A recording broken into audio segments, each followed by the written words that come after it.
the missing piece with most teenagers when it comes to having a successful mental health journey is a support system that actually is able to hear what they're saying to them. Hearing about it brings awareness to a lot of the problems that older people aren't as aware of. Like, this is something I can spread and I can share. And I never thought I'd get this opportunity to do something like this. Feeling like you belong somewhere really does help with confidence.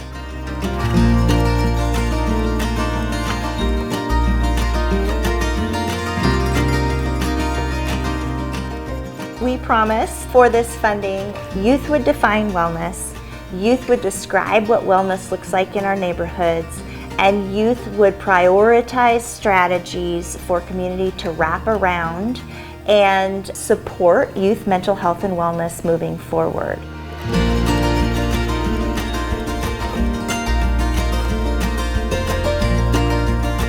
My first thought was we need a nucleus of students who are really going to drive the work and then catalyze it and get voice from other students in Northeast Spokane. We want to see them for who they are, and we want to hear what they have to say. They quickly started opening up, and we had both an AM and a PM class 2 days a week, and yeah, we just took off from there. Could you imagine you're in high school and you go to Olympia and you're going to talk to legislators and they share what they truly want changed and what are disparities in their wellness?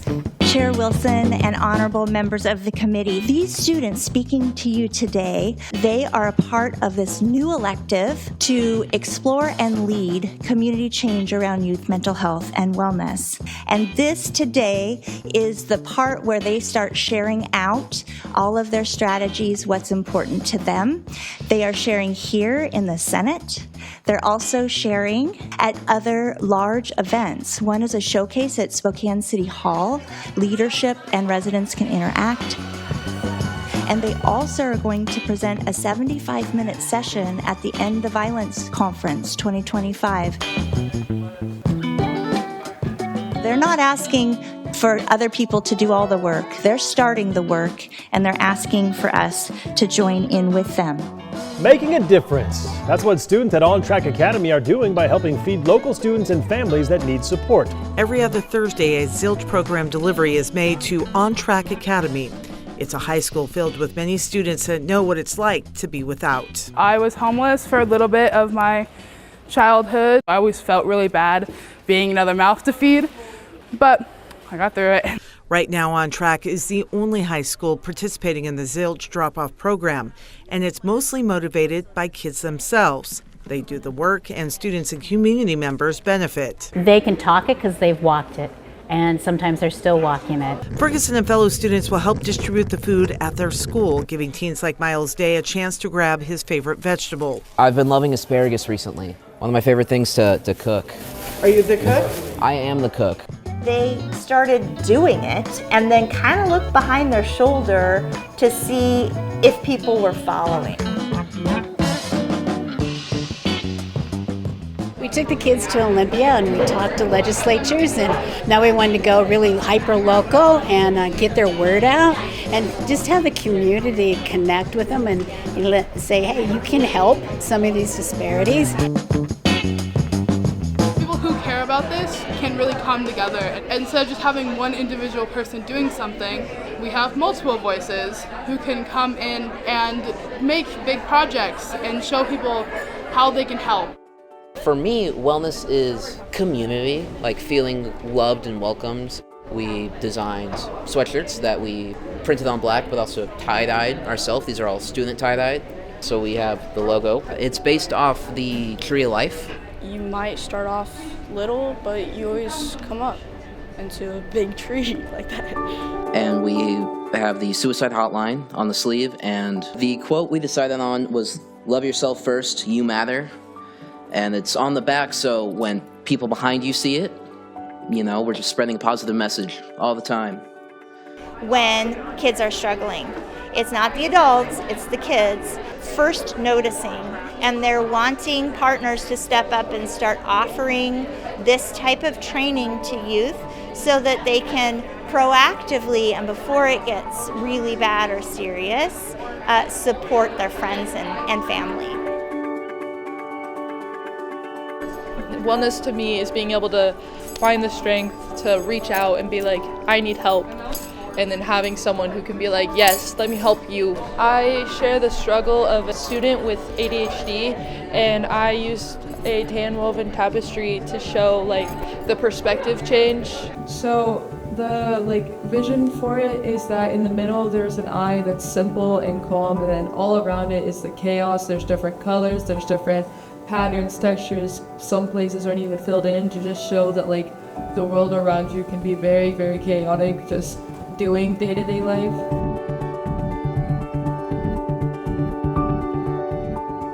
It seems like there might be simple things teachers could do that would be good for all students, but especially students with ADHD. So I'm very intrigued and would love to learn more. It seems like you're one person, it seems very small, but there's a lot you can just do as one person. A lot of my project was these zines, which are reasons to worry and reasons to care. One other thing we did was made graphs and had data reflecting a thing called forest bathing and the positive results it had on teenage mental health and physical health. We did our blood pressure and they were significantly lower for most students, showing that time in the forest and relaxing and having that fresh air helps teenagers calm down instead of being constantly anxious like a lot of us are. This is my piece. It's called A Puzzle with No Reference.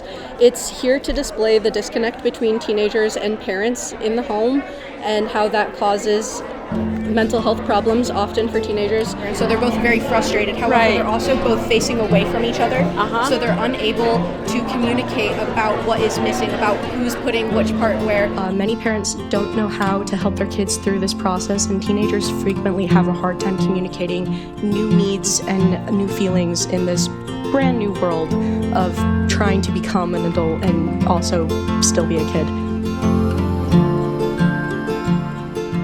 Our whole thing is that we're trying to incorporate composting into schools. We did an audit. We had a bunch of third graders go through and dig through a lunch service, just one, and pull out everything that was compostable. So food waste, the paper boats, paper towels.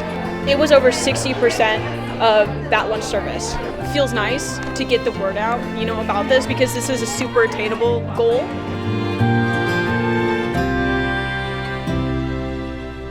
Opportunities like this makes them feel heard, and it does a lot to empower them. To hear directly from the students is really important, and they do have some solution ideas and how that, basically they were talking about building community in those really hard years, and community is the way that we get through, so that just really resonated with me.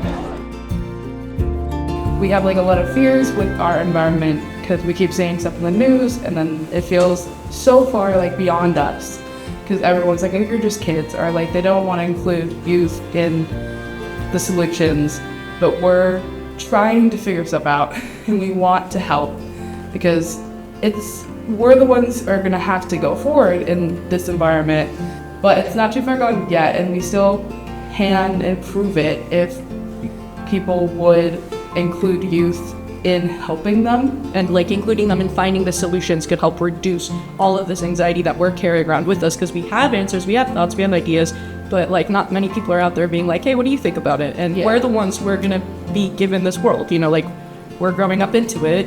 I feel like youth voice is something that really builds up who we are because youth are the next generation. So why not get a kick-start at that early on?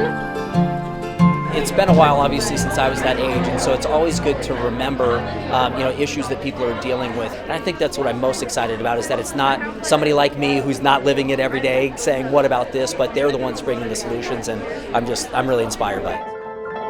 So fabulous. We've had the mayor pop down. We've had a couple city council members pop down. We're listening to youth.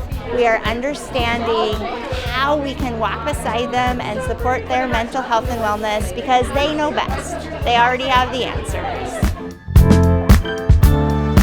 This process for me has definitely helped me a lot more in confidence. Before, I was never this confident. We go for a couple weeks at the beginning of the year to Regal Elementary, and we hang out with the little kids, and we make sure they're doing well mentally, physically, and we wear these really cool uniforms to indicate that we're supposed to be there. Me and my classmates have prioritized a lot of respect in each other, and we make sure we're all confident and comfortable with everything.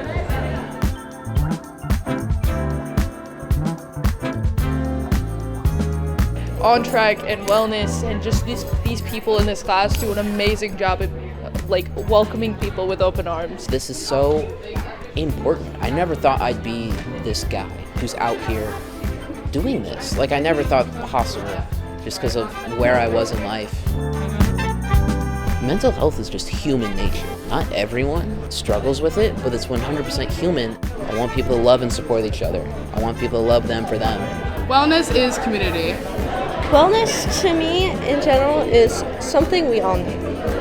We all need it. Wow, you can't put a ceiling or a limit on where these kids can go. The youth have spoken. We have the answers.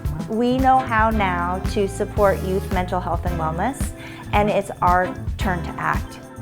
I would just say thank you for the brilliance that you brought in the room today, because voice matters, and your voice matters a lot, and oftentimes adults don't tell you that enough. Our secondary track at the zone is to continue to engage our business partners, our elected officials, our residents in those named priorities, and continue to work on them. To go back to youth and say, we've done this, how can we deepen it? How can we grow it? What else is needed? Side by side, we can all engage, whether it be personally, professionally, as a family, as a volunteer. You can engage and you can actually impact it. Thanks so much for being here today and making the trip over.